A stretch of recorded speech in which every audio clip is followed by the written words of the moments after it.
तो आज के क्लास में हम लोग पढ़ेंगे कंपोस्टिंग के बारे में, ठीक है।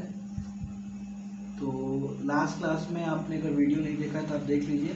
इंसिनरेशन का यहाँ तक हमने पढ़ा दिया है, ठीक है, और उसके सारे एक्सप्लेनेशन बता दिए हैं। तो आपको लास्ट वीडियो में मैंने आपको बताया था कि जो भी चीज़ हम लोग अब पढ़ेंगे वो मान के चलेंगे कि 4 से 2 नंबर या फिर 4 नंबर का आएगा, ठीक है। तो हम लोग ने इसका हेडिंग तो लिख ही लिया है, लेकिन इसको इंडिविजुअल हम लोग स्टडी कर रहे हैं। लास्ट वीडियो से जितने भी वीडियोस हम लोग के ज्योग्राफी के हैं, तो हम लोग क्या कर रहे हैं, उसको इंडिविजुअल पढ़ रहे हैं, ताकि 2 मार्क्स के क्वेश्चन, 4 मार्क्स के क्वेश्चन अगर बन जाते हैं तो हम कैसे लिखेंगे, ठीक है। तो आज हम लोग का टॉपिक इतना है।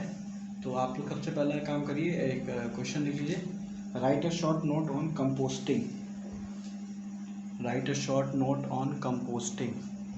ये हेडिंग हमारा methods of disposable of waste का है। तो आपने ये पढ़ ही लिया है, method of disposable of waste, ठीक है। अब उसमें हम लोग ये पॉइंट पढ़ेंगे। तो इसमें देखिए, पहला है कंपोस्टिंग होता क्या, लिख लीजिए। Write a short note on composting में, composting is making of manure.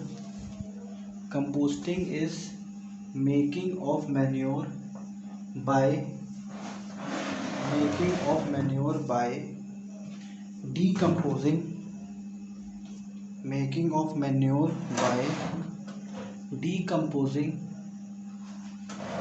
Composting is making of manure by decomposting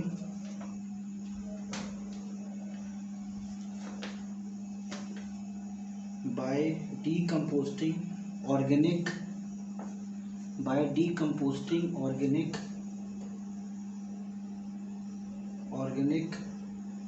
biodegradable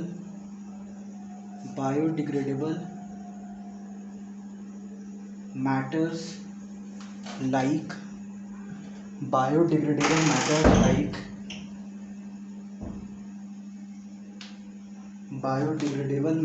like green leaf for tree, green leaves for tree in a garden, etc. vegetable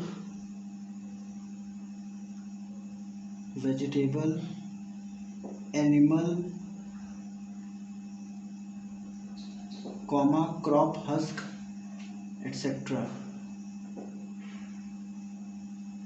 तो देखिए, composting होता क्या है, पहले ये समझ लेते हैं।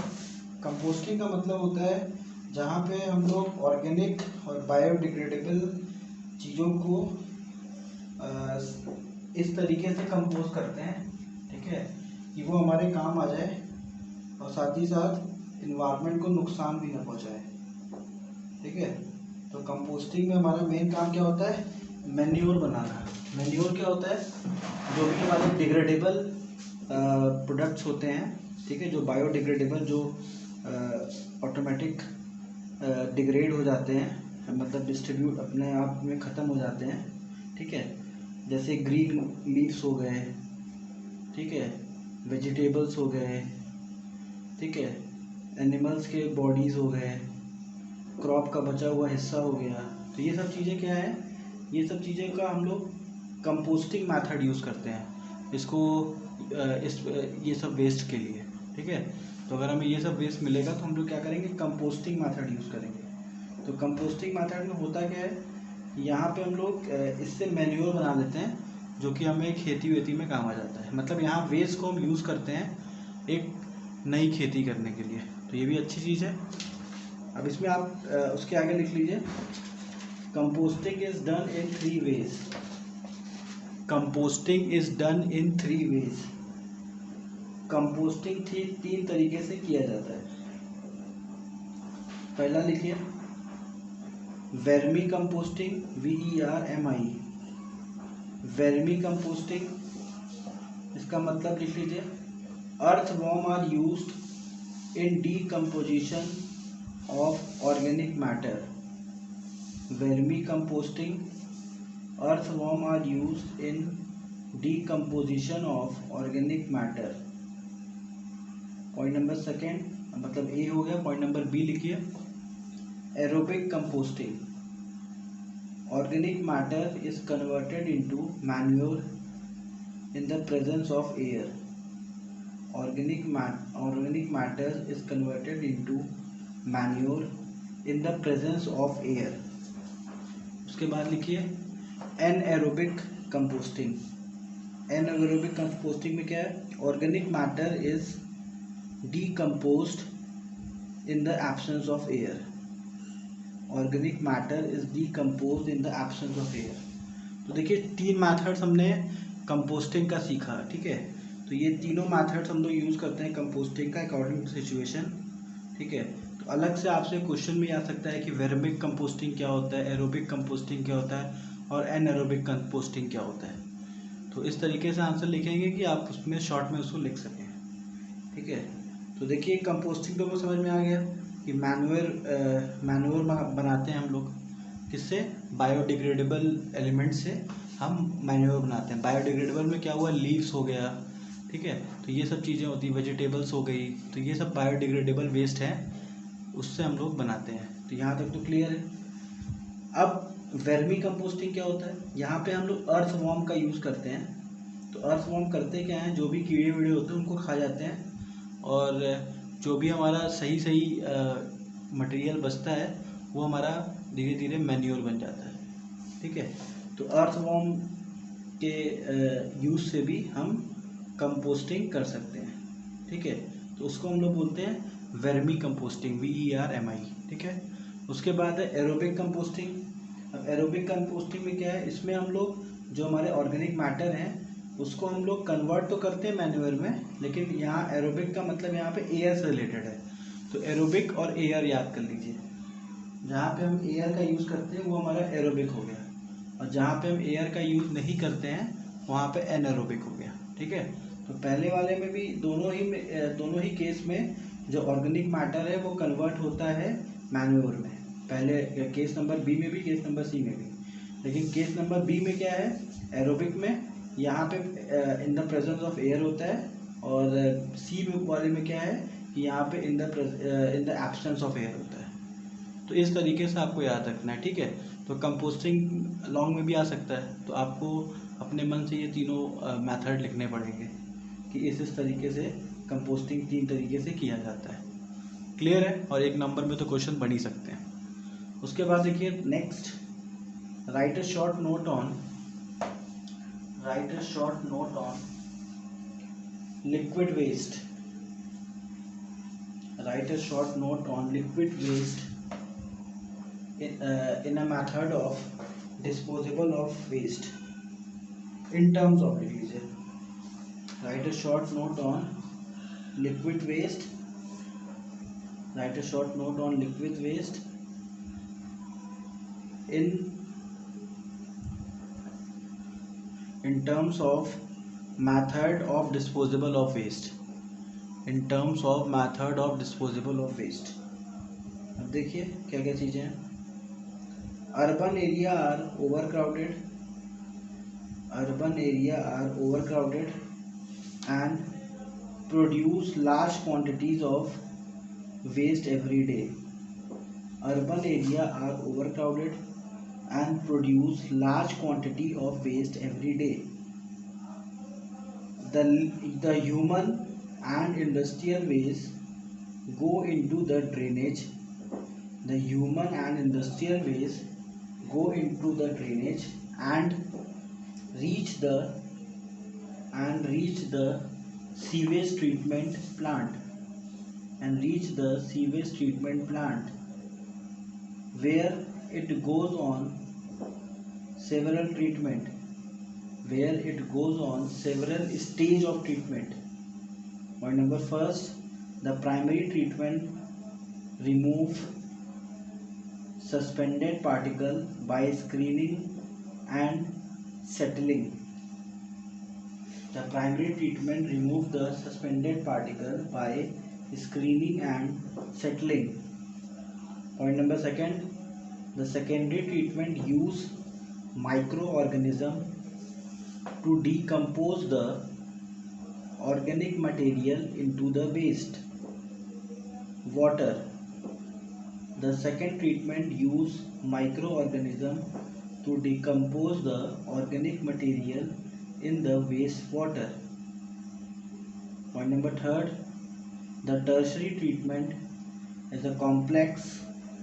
The tertiary treatment is a complex biological and chemical process that removes the pollutants like minerals, metals, organic compound and virus. अब देखिए यहाँ पे हम लोग समझेंगे लिक्विड वेस्ट क्या होता है और कैसे कैसे आता है, उसकी क्या ट्रीटमेंट की जाती है, कैसे उसका वेस्ट मैनेजमेंट किया जाता है। तो लिक्विड वेस्ट का मतलब यहाँ सिंपली सा है वो वेस्ट जो हम ह्यूमन और इंडस्ट्रियल वेस्ट जो आते हैं, ठीक है, जो कि अर्बन एरिया में जो भी हमारे घर से जो कूड़ा कबाड़ निकलता है, जो नाली के रास्ते जो पानी जाता है, वो सब इसी में आता है, ठीक है। और इंडस्ट्री के जो भी हमारी गंदगियाँ हैं, ठीक है, इंडस्ट्री के जो केमिकल्स हैं वो सब भी इसमें आते हैं। तो अब गवर्नमेंट क्या कर रही है कि पहले क्या होता था कि ये सारा कुछ उठा के नदी के तरफ मोड़ देते थे, जिसके वजह से बहुत सारा पोल्यूशन फैल जाता था। जैसा कि आप देखोगे दिल्ली के पास यमुना है, पूरा यमुना पॉल्यूटेड हो गया है इसी कारण से। अब गवर्नमेंट थोड़ा सा काम कर रही है इसके पीछे, ठीक है, वेस्ट मैनेजमेंट पे वर्क कर रही है, किस तरीके से डिस्पोज किया जाए। तो कुछ जगहों पे ऐसे बड़े बड़े मशीन्स लगाए गए हैं जो कि 3 स्टेजेस में वर्क करते हैं। पहला स्टेज क्या है, the primary treatment remove the suspended particle by screening and settling. तो स्क्रीनिंग और सेटलिंग इनका एक प्रोसेस है जिसके थ्रू जितना भी सीवर का पानी होता है, जितना भी गंदा पानी आ जाता है लिक्विड वेस्ट, उसमें से जितने भी सस्पेंडेड पार्टिकल्स होते हैं जो आगे नहीं जा सकते, मतलब जो उसको कन्वर्ट नहीं किया जा सकता, किसी भी चीज़ में डिस्पोज नहीं किया जा सकता, उसको उसमें से निकाल लिया जाता है, ठीक है। फिर सेकेंडरी क्या होता है, उसको और आगे बढ़ाया जाता है। अब यहाँ पे माइक्रो ऑर्गेनिज्म का यूज़ करते हैं डीकम्पोज करने के लिए, ठीक है। यहाँ पे जो ऑर्गेनिक मटेरियल होता है उसको डीकम्पोज किया जाता है और वाटर वेस्ट से उसको अलग किया जाता है।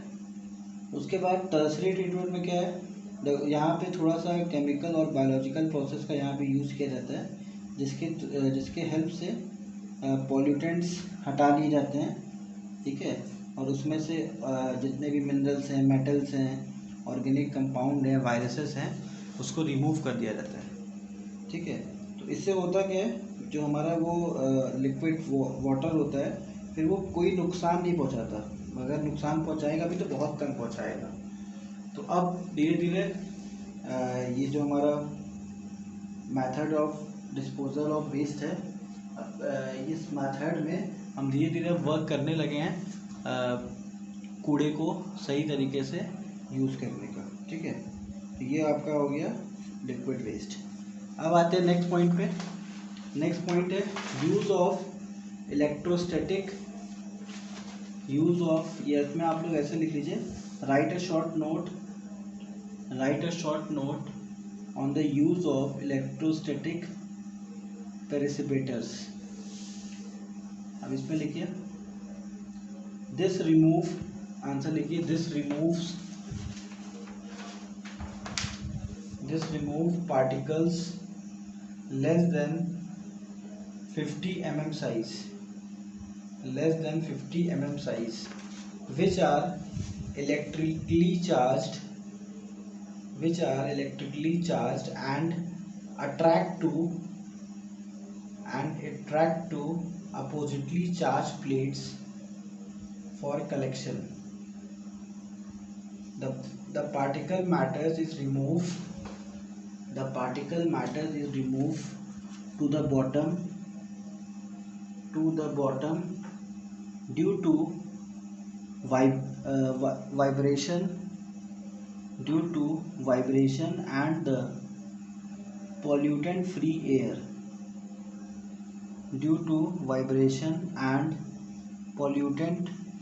air, then escape into the atmosphere. Thermal power plant use this method to purify the air pollutants by burning of coal. Thermal power plant use this method to purify air pollutants by burning of coal. अब देखिए यहाँ पे क्या होता है, use of electrostatic purification में यहाँ पे जो मशीन्स हम यूज़ करते हैं वो इलेक्ट्रॉनिकली चार्ज होते हैं। तो उनके चार्ज होने का फ़ायदा क्या होता है कि जो भी पार्टिकल्स मतलब 50 mm साइज़, मतलब बहुत छोटे साइज़ के जो पार्टिकल्स होते हैं जो कि बहुत ज़्यादा नुकसान पहुंचाते हैं, ठीक है, तो वो चीज़ों को उसमें से निकाल लिया जाता है, वेस्ट में से वहाँ से निकाल लिया जाता है, ठीक है, उसमें से रिमूव कर लिया जाता है ताकि वो पॉल्यूटेंट फ्री हो जाए, ठीक है। और जो हमारा जो इसमें वाइब्रेशंस के थ्रू जो निकालते हैं तो जो हमारा एयर हो जाता है, एयर जो है वो पॉल्यूटेंट फ्री हो जाता है। आप सोचिए ऐसे जो मेथड्स दिल्ली हो गया, अभी बाकी मेट्रोज़ में यूज़ किए जाते हैं, क्योंकि मेट्रोज़ में आप देखोगे पार्टिकल जो हैं वो हवा में उड़ते रहते हैं और उसके वजह से बहुत ज़्यादा नुकसान पहुंचता है, ठीक है। तो इनसे बचने के लिए ये सब इलेक्ट्रोस्टैटिक पैरासिपेटर को यूज़ किया जाता है। तो इसका यूज़ क्या होता है, ये मतलब हवा में लगा देते हैं, बड़ा सा रहता है, जैसे आप टावर देखते हो, टावर के जैसा होता है, ठीक है, और उसको ऑन कर देते हैं तो इलेक्ट्रिसिटी के हेल्प से वो जो भी 50 mm साइज़ तक के जितने भी पॉल्यूटेंट्स होते हैं उसको अपने तरफ खींच लेता है, ठीक है, और धीरे धीरे फिर उसको एयर जो है आसपास का जो एटमॉस्फेयर है वो अच्छा होने लगता है, ठीक है। अब देखिए इसमें और क्या बोल रहा है, thermal power plant use this method to purify the air pollution. तो जितने भी हमारे थर्मल पावर प्लांट होते हैं, ठीक है, वहाँ पे ये सब मेथड यूज़ किया जाता है जहाँ पे हम लोग कोल को जलाते हैं। तो ऐसे थर्मल प्लांट के आसपास ऐसे मशीन्स लगाए जाते हैं। तो ये सब एडवांस टेक्नोलॉजी है जिसकी वजह से हमें थोड़ा सा पॉल्यूटेंट फ्री एयर मिलने का एक रास्ता मिल जाता है, ठीक है। ये कंप्लीट हो गया total 8 point, method of disposable of waste, बहुत ही इंपॉर्टेंट टॉपिक है, ठीक है। तो उसको हम लोग ने कवर किया, 2 मार्क्स 4 मार्क्स का अलग अलग पढ़ा है, ठीक है। तो आप सारे वीडियोस देख लीजिए और इसको बढ़िया से लर्न कर लीजिए, अभी एग्ज़ाम में आने की पूरी उम्मीद ही है। अब नेक्स्ट क्लास में हम लोग पढ़ेंगे need for recycling, reusing and recycling waste, ठीक है। और जल्दी हमारा ये चैप्टर भी ख़त्म हो जाएगा। बहुत ही अच्छा चैप्टर, बहुत ही इजी चैप्टर है, पहले इसको कंप्लीट कर लेंगे तो अच्छा खासा मार्क्स आप गेन कर सकते हैं अपने एग्जामिनेशन में। Thank you.